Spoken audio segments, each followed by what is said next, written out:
Sri Lanka versus ODI సిరీస్లో team India సీనియర్లు రోహిత్ కోహ్లీ, బుమ్రాలకు విశ్రాంతి కల్పించడంతో ఇప్పుడు ఓడిఐ టీమిండియా కెప్టెన్సీ ఎవరు చేస్తారనే ప్రశ్నలు తలెత్తుతున్నాయి. వైస్ కెప్టెన్గా హార్దిక్ ఉన్నా అతని వైపు బీసీసీఐ మొగ్గు చూపడం లేదు. దాంతో కేఎల్ రాహుల్ పేరు తెర మీదకి వచ్చింది. వీరిద్దరిలో ఒకరిని కెప్టెన్గా ఎంపిక చేసే ఛాన్స్ కనిపిస్తుంది. మరొక అప్డేట్, గంభీర్ కేకేఆర్ టీంకి గుడ్ బై చెప్పి సెండ్ ఆఫ్ వీడియో కంప్లీట్ చేశాడు. తనకి బీసీసీఐ ఈ వారం అఫీషియల్గా టీమిండియా కోచ్గా ప్రకటించే ఛాన్స్ ఉంది. అలాగే గంభీర్కి తన కోచింగ్ బృందంలో బీసీసీఐ ఫ్రీ హ్యాండ్ ఇవ్వబోతుంది. మూడో అప్డేట్ చూసుకుంటే శ్రీలంక ఓడిఐస్కి శ్రేయస్ అయ్యర్ కంబ్యాక్ చేయబోతున్నట్లు వార్తలు వస్తున్నాయి.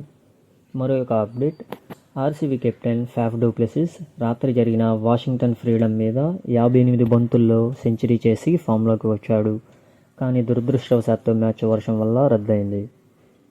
ఐదవ అప్డేట్, లెజెండ్ సనత్ జయసూర్యాని ఇండియన్ హెడ్ కోచ్గా శ్రీలంక బాధ్యతలు అప్పగించింది. ఆయన రానున్న టీమిండియా సిరీస్కి బాధ్యతలు స్వీకరిస్తారు. ఆరవ అప్డేట్, జైషా బీసీసీఐ సెక్రటరీకి ఒక బంపర్ ఆఫర్ లభించింది. అతనికి ఐసీసీ చైర్మన్ అయ్యే అవకాశం లభించింది. రానున్న నవంబర్లో ఎన్నికలు నిర్వహించనుంది ఐసీసీ. కానీ జైషాకి ప్రస్తుత చైర్మన్ బార్కెల్ మద్దతు ఉండడంతో అతని ఎన్నిక ఏకగ్రీవం కానుంది. ఏడవ అప్డేట్, వార్నర్ టెస్టులకి రిటైర్మెంట్ ప్రకటించిన విషయం మనందరికీ తెలిసిందే.